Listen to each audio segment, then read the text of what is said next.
O S&P 500 está cada vez mais próximo do novo máximo histórico, mas o medo da bolha na inteligência artificial também atingiu um novo extremo, porque temos algumas pessoas que estão a trocar casas reais por ações de empresas que ainda nem estão em bolsa. Michael Burry avisa que a maior fonte de procura por ações americanas acabou de desaparecer. Os Estados Unidos voltam a atacar o Irão e o Estreito de Hormuz voltou a fechar, com o petróleo a disparar mais de 3%. A Apple processou a OpenAI por alegado roubo de segredos comerciais e a SpaceX afundou abaixo do preço de estreia em bolsa poucas semanas depois do IPO. Tudo isto e muito mais neste PT Market News. Eu vou começar pelo estado do mercado, em que o mercado americano somou quase $1 bilhão numa só semana. A Nasdaq e o S&P 500 subiram, com o S&P 500 a ficar apenas a 0,5% de um novo máximo histórico. Uma das possibilidades que pode ter levado a isto foi o relatório de emprego fraco, com apenas 57 mil postos de trabalho criados face aos 114 mil esperados.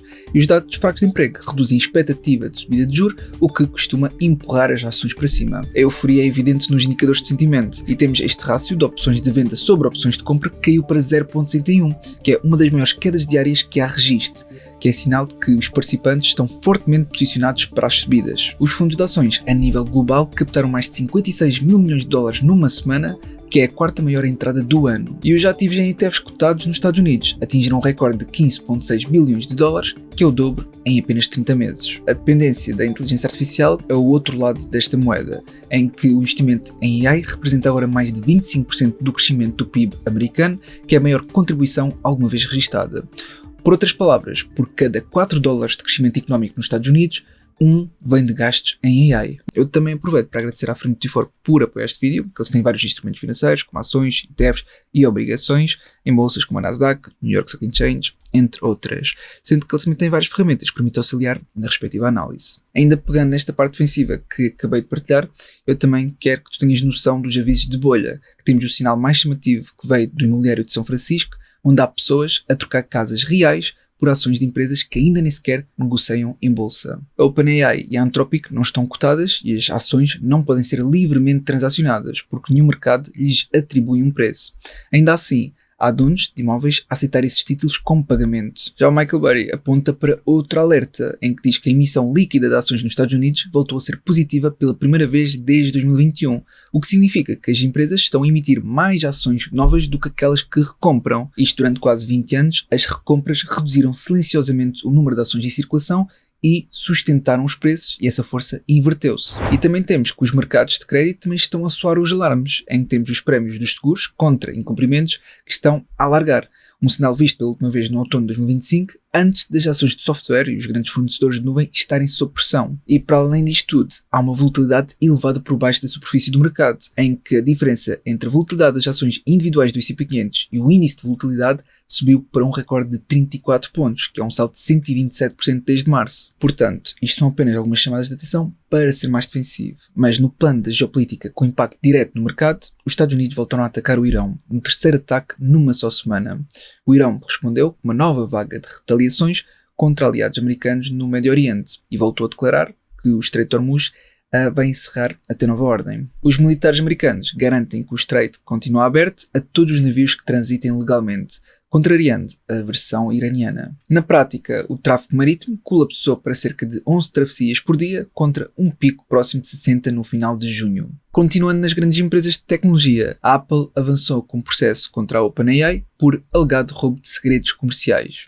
Na queixa, a Apple acusa a OpenAI de instruir candidatos a emprego para levarem tópicos de design, ferramentas internas e ficheiros confidenciais para as entrevistas. Já a SpaceX afundou abaixo do preço de que começou a negociar em bolsa. Cerca de 3 semanas após a estreia, a ação está mais ou menos no ponto de partida, num momento em que a rival, que é a Blue Origin, procura novos financiamentos. Ainda no que toca ao mercado acionista e aos respectivos resultados, as Big Tech estão a retomar a liderança do mercado, em que a proporção de ações da Nasdaq a negociar pelo menos 20% abaixo dos máximos subiu para 48%, que é o nível mais alto desde a correção de fevereiro e março. E repara como as ações com maiores ganhos no S&P 500 em 2026 são quase todas de chips de armazenamento. Temos a SanDisk, que lidera com um salto de 707%, seguida a Dell com 245% e a Micron com 243%. A Nvidia, a Micron, a Broadcom e a Applied Materials deverão gerar em conjunto um recorde de 430 mil milhões de dólares de fluxo de caixa livre nos próximos 12 meses. Este valor seria mais do triplo do que estas 4 empresas geraram há apenas 2 anos. Entretanto, a PepsiCo apresentou resultados e ficou abaixo das estimativas de lucros.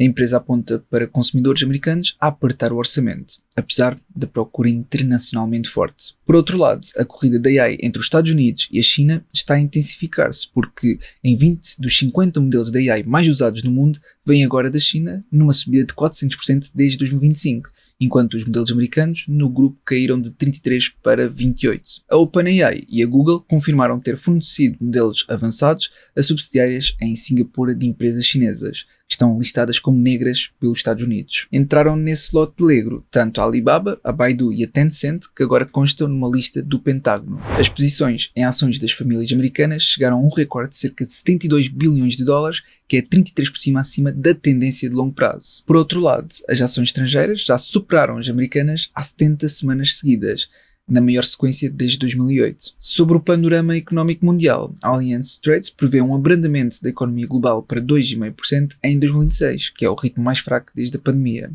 A seguradora de crédito estima que a inteligência artificial explique cerca de 1/3 do crescimento dos Estados Unidos e ajude a evitar uma recessão. Os cortes de juros da Fed saíram da mesa para 2026, segundo um inquérito da Wall Street Journal a economistas. A previsão de inflação foi revista em alta de 3,2 para 3,4 até dezembro, com a guerra no Irão a tornar a inflação mais persistente. O mercado de dívida do Japão está a viver uma volatilidade histórica, em que a taxa das obrigações de 10 anos caiu de 16 pontos base num dia, que é a maior queda diária desde abril de 2025, depois de ter tocado nos 2,9 pela primeira vez em anos. No campo da energia e das matérias-primas, pela primeira vez na história, as exportações de petróleo dos Estados Unidos ultrapassaram as importações da China, sendo que as importações chinesas caíram para 8,5 milhões de barris por dia em maio, enquanto as exportações americanas passaram os 12 milhões. A Ucrânia atingiu mais de 10 petroleiros russos no mar de Azov, da chamada frota fantasma que contorna as sanções. Na Rússia, os consumidores pagam o equivalente a mais de 16 dólares por galão de gasolina contra cerca de 3,85 dólares nos Estados Unidos, após horas de fila. E ainda para finalizar, dentro dos mercados, deixo aqui uma nota para os principais earnings que irão sair na próxima semana. O Ryanair no dia 20,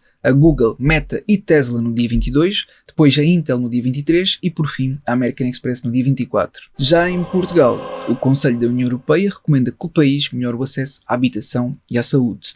No âmbito do semestre europeu 2026, os ministros das Finanças pedem investimento no acesso à saúde e o combate à falta de profissionais. O Governo aprovou o Fundo de Emergência para a Habitação, que poderá apoiar até 2.300 euros por mês na renda, em que o fundo destina-se a socorrer famílias que percam a casa por incapacidade de pagar a renda ou por serem vítimas de violência doméstica. As rendas antigas deixam de seguir apenas a inflação e podem passar a aumentar também com o valor patrimonial da casa, em que o novo pacote do Governo define de forma sistemática que os contratos antigos podem transitar para o novo regime de arrendamento urbano. A publicidade de produtos como os planos de poupança e reforma deixa de precisar da autorização prévia do regulador. Em vez disso, o regulador passa a ter 10 dias úteis para se opor no caso de produtos mais complexos. A refinaria de Sines, da Galp, aumentou a produção de combustível para a aviação para assegurar 85% das necessidades nacionais. O que falta vem dos Estados Unidos num momento de crise no fornecimento ligada à situação em Hormuz. E para finalizar, o Ministro das Finanças, Joaquim Sarmento, defende que o futuro euro-digital será um instrumento para afirmar a moeda face ao dólar. Portanto, isto é tudo o que eu tinha para partilhar neste PT Market News. Eu realmente espero que tenha sido útil. Se foi, não esqueças de colocar um gosto para apoiar e até uma próxima.